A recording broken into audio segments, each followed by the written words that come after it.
یا کشف میں یہ کچھ دکھایا۔ پھر یہ الفاظ بھی کہ ایک رات اپنے بندے کو لے گیا، جسمانی سفر پر صریحاً دلالت کرتے ہیں۔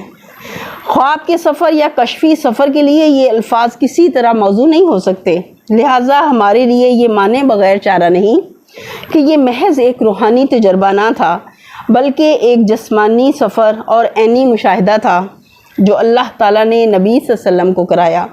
اب اگر ایک رات میں ہوائی جہاز کے بغیر مکہ سے بیت المقدس جانا اور آنا اللہ کی قدرت سے ممکن تھا، تو آخر ان دوسری تفصیلات ہی کو ناممکن کہہ کر کیوں رد کر دیا جائے جو حدیث میں بیان ہوئی ہیں؟ ممکن اور ناممکن کی بحث تو صرف اس صورت میں پیدا ہوتی ہے جبکہ کسی مخلوق کے بااختیار خود کوئی کام کرنے کا معاملہ زیر بحث ہو۔ لیکن ذکر یہ کہ خدا نے فلاں کام کیا تو پھر امکان کا سوال وہی شخص اٹھا سکتا ہے جو اللہ کے قادر مطلق ہونے کا یقین نہ ہو جس کو۔ اس کے علاوہ جو دوسری تفصیلات حدیث میں آئی ہیں ان پر منکرین حدیث کی طرف سے متعدد اعتراضات کیے جاتے ہیں، مگر ان میں سے صرف 2 ہی اعتراضات ایسے ہیں جو کچھ وزن رکھتے ہیں۔ ایک یہ کہ اس سے اللہ تعالیٰ کا کسی خاص مقام پر مکین ہونا لازم آتا ہے، ورنہ اس کے حضور بندے کی پیشی کے لیے کیا ضرورت تھی کہ اسے سفر کرا کے ایک مقام خاص تک لے جایا جاتا۔ دوسرا یہ کہ نبی صلی اللہ علیہ وسلم کو دوزخ اور جنت کا مشاہدہ اور بعض لوگوں کے مبتلا عذاب ہونے کا معائنہ کیسے کرا دیا گیا جبکہ ابھی بندوں کے مقدمات کا فیصلہ ہی نہیں ہوا ہے؟ یہ کیا کہ سزا و جزا کا فیصلہ تو ہونا ہے قیامت کے بعد، اور کچھ لوگوں کو سزا دے ڈالی گئی ابھی سے۔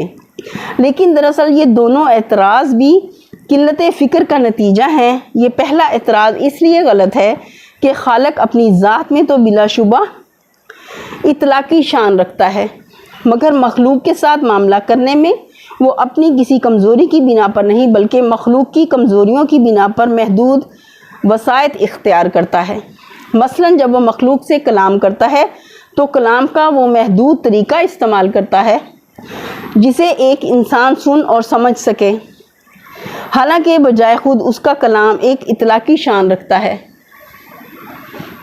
اسی طرح جب وہ اپنے بندے کو اپنی سلطنت کی عظیم الشان نشانیاں دکھانا چاہتا ہے تو اسے لے جاتا ہے جہاں جو چیز دکھانی ہوتی ہے اسی جگہ دکھاتا ہے، کیونکہ وہ ساری کائنات کو یک وقت اسی طرح نہیں دیکھ سکتا جس طرح خدا دیکھتا ہے۔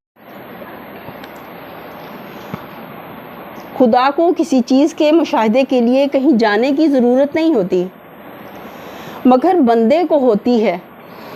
یہی معاملہ خالق کے حضور باریابی کا ہے کہ خالق بذات خود کسی مقام پر متمکن نہیں ہے، مگر بندہ اس کی ملاقات کے لیے ایک جگہ کا محتاج ہے جہاں اس کے لیے تجلیات کو مرکوز کیا جائے، ورنہ اس کی شان اطلاق میں اس سے ملاقات بندہ محدود کے لیے ممکن نہیں ہے۔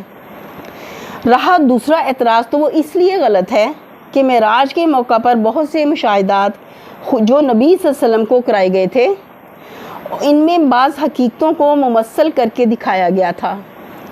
مثلا ایک فتنہ انگیز بات کی یہ تمثیل کہ ایک ذرا سے شگاف میں سے ایک موٹا سا بیل نکلا اور پھر اس میں واپس نہ جا سکا، یا زناکاروں کی یہ تمثیل کہ ان کے پاس تازہ نفیس گوشت موجود ہے مگر وہ اسے چھوڑ کر سڑا ہوا گوشت کھا رہے ہیں۔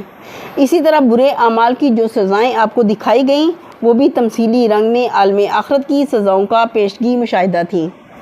اصل بات جو معراج کے سلسلے میں سمجھ لینی چاہیے وہ یہ ہے کہ انبیاء علیہ السلام میں سے ہر ایک کو اللہ تعالیٰ نے ان کے منصب کی مناسبت سے ملکوت سماوات و ارض کا مشاہدہ کرایا ہے، اور مادی حجابات بیچ میں سے ہٹا کر آنکھوں سے وہ حقیقتیں دکھائی ہیں جن پر ایمان بالغیب لانے کی دعوت دینے پر وہ مامور کیے گئے تھے، تاکہ ان کا مقام ایک فلسفی کے مقام سے بالکل ممیز ہو جائے۔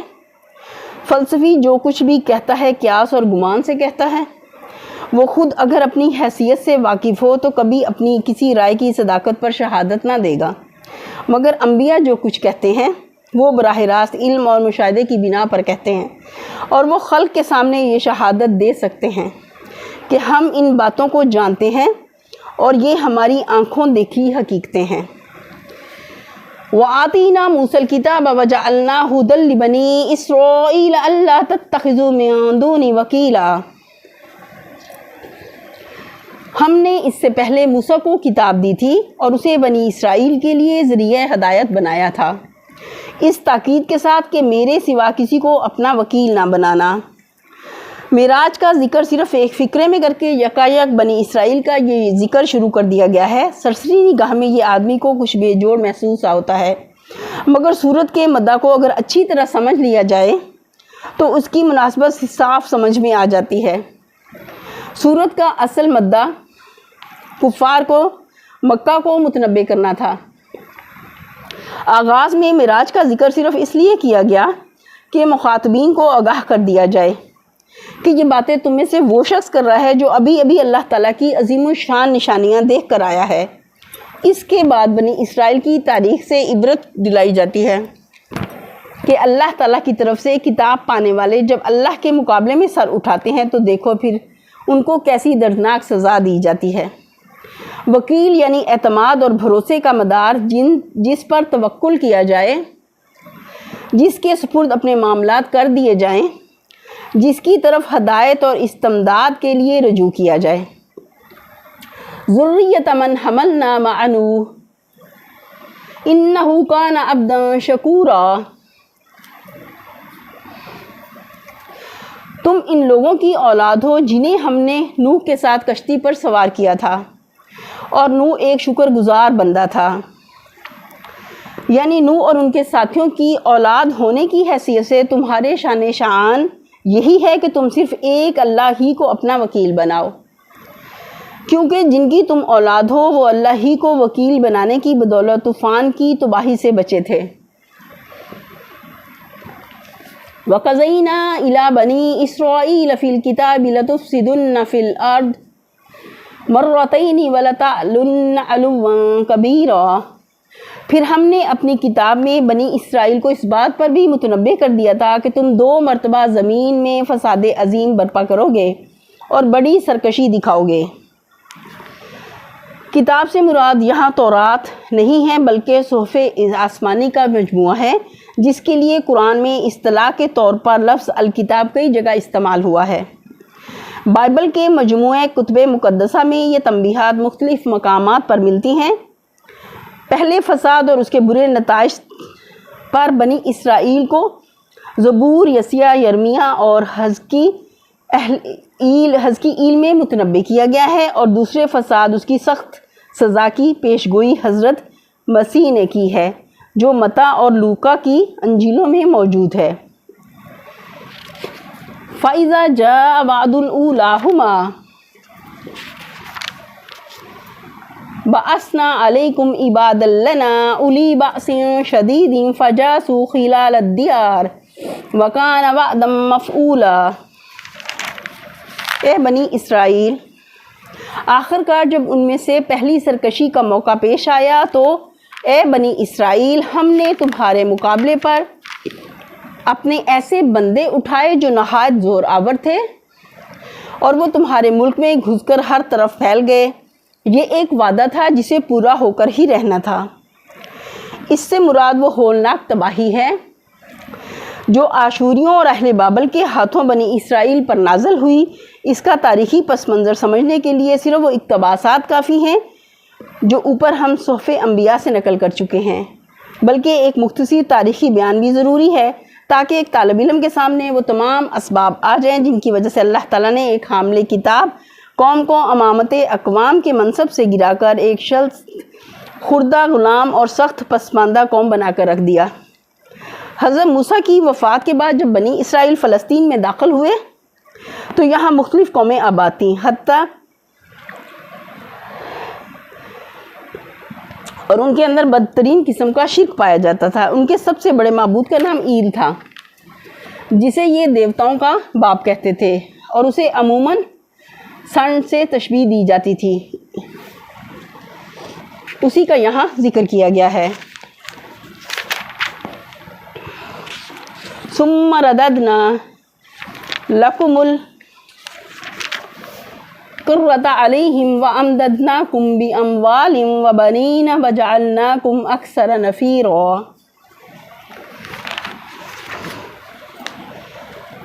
اس کے بعد ہم نے تمہیں ان پر غلبے کا موقع دے دیا اور تمہیں مال اور اولاد سے مدد دی اور تمہاری تعداد پہلے سے بڑھا دی۔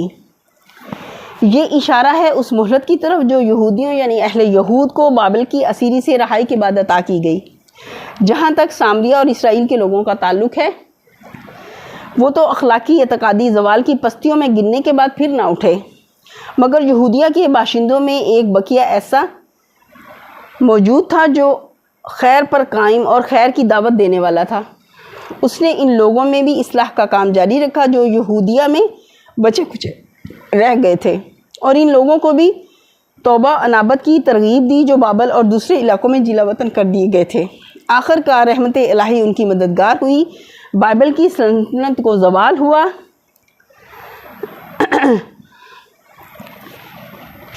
ان احسنتم احسنتم لانفسکم وان اسأتم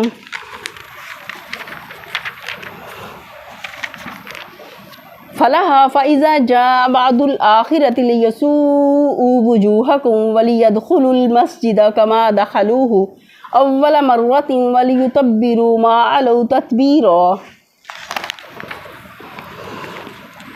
اس کے بعد ہم نے تمہیں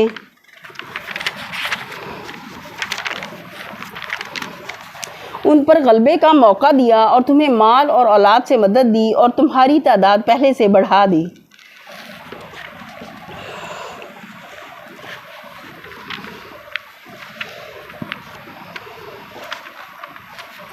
دیکھو تم نے بھلائی کی تو وہ تمہارے اپنے ہی لیے بھلائی تھی، اور برائی کی تو وہ تمہاری اپنی ذات کے لیے برائی ثابت ہوئی۔ پھر جب دوسرے وعدے کا وقت آیا تو ہم نے دوسرے دشمنوں کو تم پر مسلط کیا تاکہ وہ تمہارے چہرے بگاڑ دیں اور مسجد بیت المقدس میں اسی طرح گھس جائیں جس طرح پہلے دشمن گھسے تھے، اور جس چیز پر ان کا ہاتھ پڑے اسے تباہ کر کے رکھ دیں۔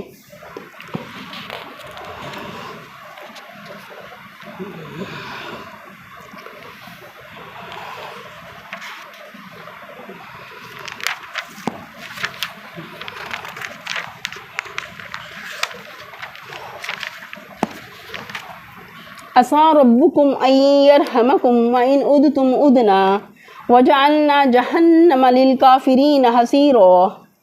ہو سکتا ہے کہ اب تمہارے رب تم پر رحم کرے، لیکن اگر تم نے پھر اپنی سابق روش کا اعادہ کیا تو ہم بھی اپنی سزا کا اعادہ کریں گے، اور کافر نعمت لوگوں کے لیے ہم نے جہنم کو قید خانہ بنا رکھا ہے۔ اس سے یہ شبہ نہیں ہونا چاہیے کہ اس پوری تقریر کے مخاطب بنی اسرائیل ہیں، مخاطب تو کفار مکہ ہی ہیں، مگر چونکہ ان کو متنبع کرنے کے لیے یہاں بنی اسرائیل کی تاریخ کے چند عبرتناک شواہد پیش کیے گئے تھے، اس لیے بطور ایک جملہ معترضہ کے یہ فقرہ بنی اسرائیل کو خطاب کر کے فرما دیا گیا تاکہ ان اصلاحی تقریروں کے لیے تمہید کا کام دے جن کی نوبت 1 ہی سال بعد مدینے میں آنے والی تھی۔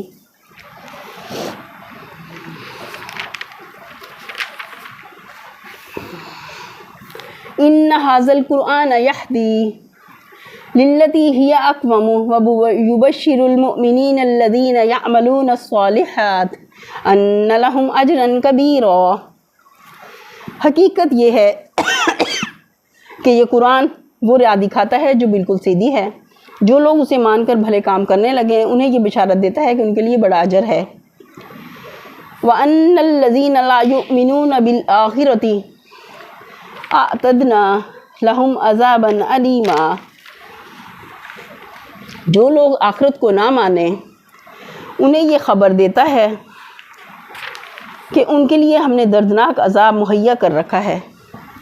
مدعا یہ ہے کہ جو شخص یا گروہ یا قوم اس قرآن کی تنبیہ و فہمائش سے راہ راست پر نہ آئے اسے پھر اس سزا کے لیے تیار رہنا چاہیے جو بنی اسرائیل نے بھگتی ہے۔ یہیں پر ہم اپنے لیسن کا اختتام کرتے ہیں۔ وآخر دعوانا الحمد للہ رب العالمین۔ سبحان ربک رب العزت عما یصفون وسلام علی المرسلین والحمد للہ رب العالمین۔ آمین ثم آمین یا رب العالمین۔ السلام علیکم ورحمۃ اللہ وبرکاتہ۔